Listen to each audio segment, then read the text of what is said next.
All right, I just previewed this wonderful listing on J Street, 607 J Street in North Los Altos, kind of right around the corner, about a block away from from Allman Elementary School.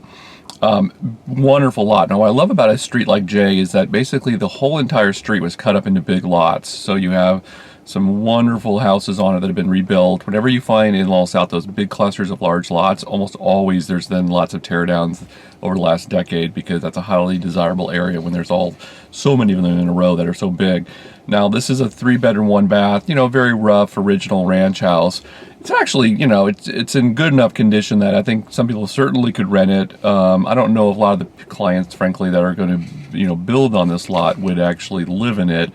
I would think the most of the buyers for this property are going to be the ones that really are buying it truly for land value. Could maybe live in it for a year while they're building their plans and then move out.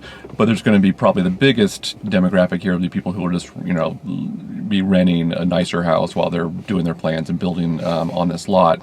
Now, I don't know the exact width, but I'm guessing it's at least 100 wide by about 200 deep. So it's a beautiful deep lot. What I love about it too, there are no trees that are in any difficult position. So as a buyer who wants to build, you're not going to have any issue with a neighbor complaining about you wanting to tear down a certain tree for your footprint, which really gives you a clean slate to be able to do exactly what you want, which is very important, because that takes away some of the issues of the unknowns when you're building. Trees are always one of those things you have to, take with a grain of salt, that you never know exactly how the city is going to react to your plan if you need to remove some trees. And of course, in some cases, some of the big original oak trees are almost impossible to get approval to remove, where this lot has none of that. It is just really easy to develop and imagine what you can do with the lot. So we're certainly going to get it from a location standpoint. It's a 9+. This is a great street. Walk to school, you can easily, obviously, a block to Allman, and then it's a few blocks down to the high school. To Egan would be more of a bicycle ride, or of course driving for the kids.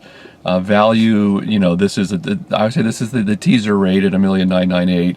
The last listing, very similar to this, was the one on Mundell that closed about a month ago for $2.5 million, also listed for the same price. So my expectations are that this will probably have 6 to 10 offers, and will sell somewhere in that 20 to 25% over asking.